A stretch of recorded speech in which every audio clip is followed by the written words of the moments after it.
कृष्ण जान। कथितो वंश विस्तारो भवता सोम सूर्यो। प्रभु आपने चंद्रवंश और सूर्यवंश का खूब विस्तार किया। प्रभु मेरे स्वामी उनका चरित्र सुनाइए। अच्छा, अवतीरे अदोर्वंशे भगवान भूत भावनः। भगवान क्यों जन्म लिए थे? अरे देखो तो हमारे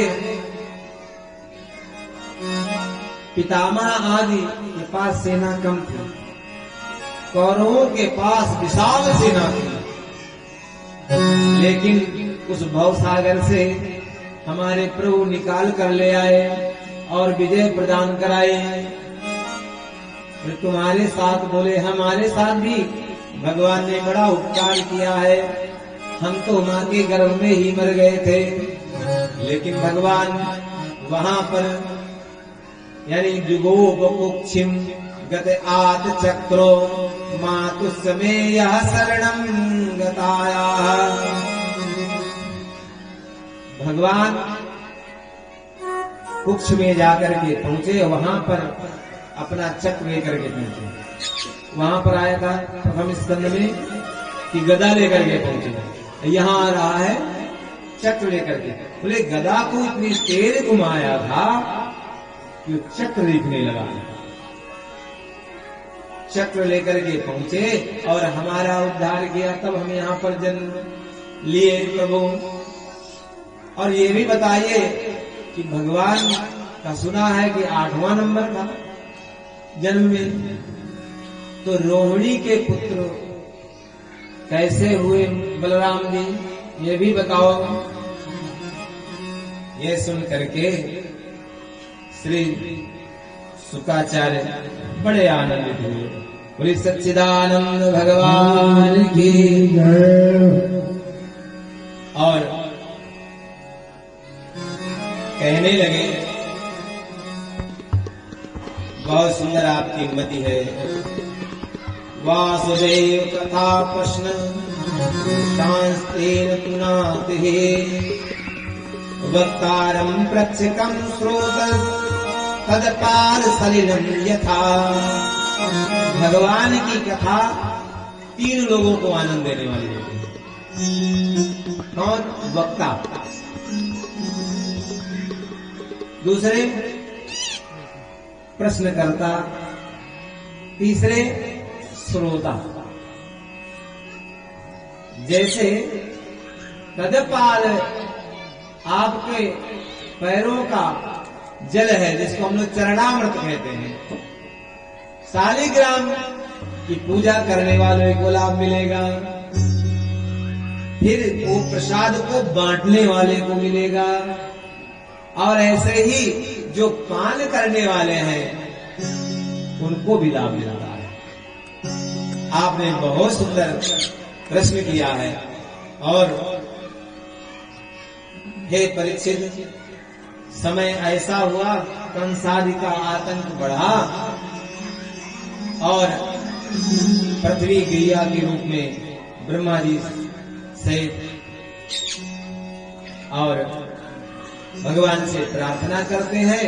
भगवान ने आकाश वाणी की गिरम समाधो गगने समीरिताम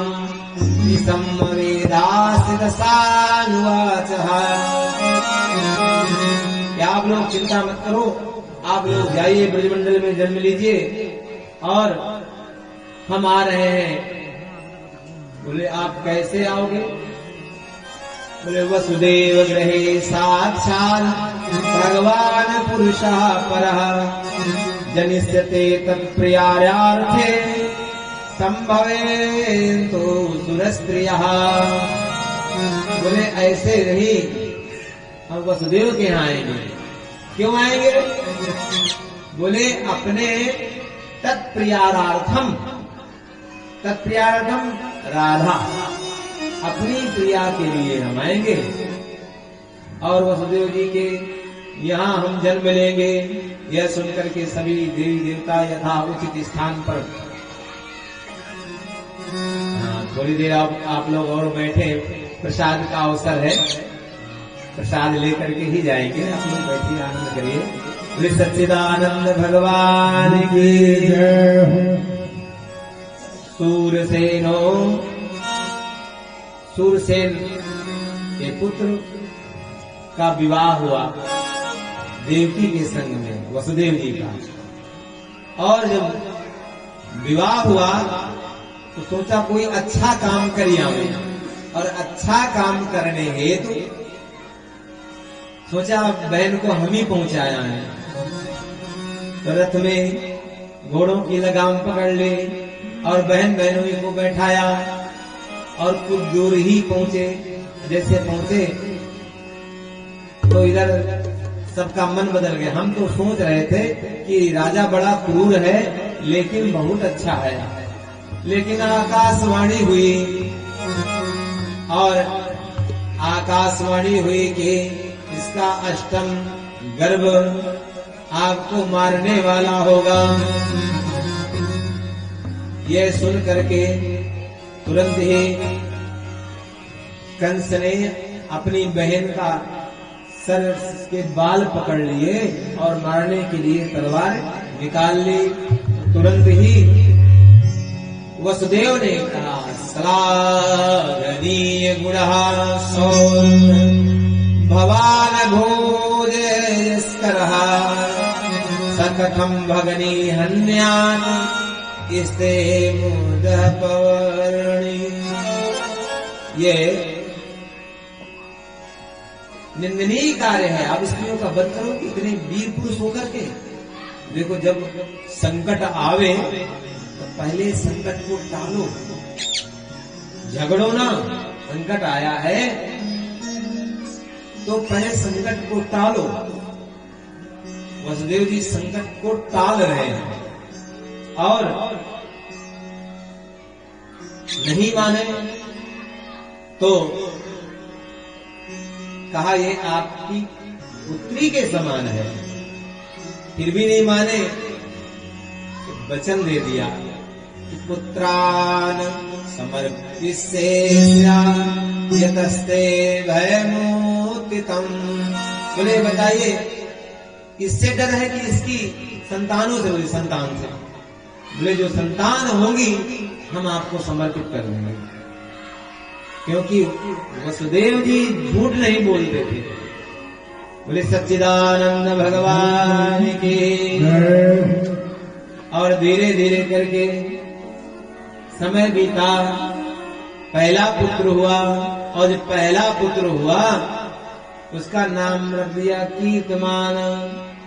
और पुत्र को लेकर के पहुंचे। कंस ने देखा कि बड़ा सुंदर बालक है, मुस्कुरा रहा है, प्रीत उत्पन्न हो गई। और प्रीत उत्पन्न बोले ले जाओ, ये हमारा बालक क्या कर लेगा।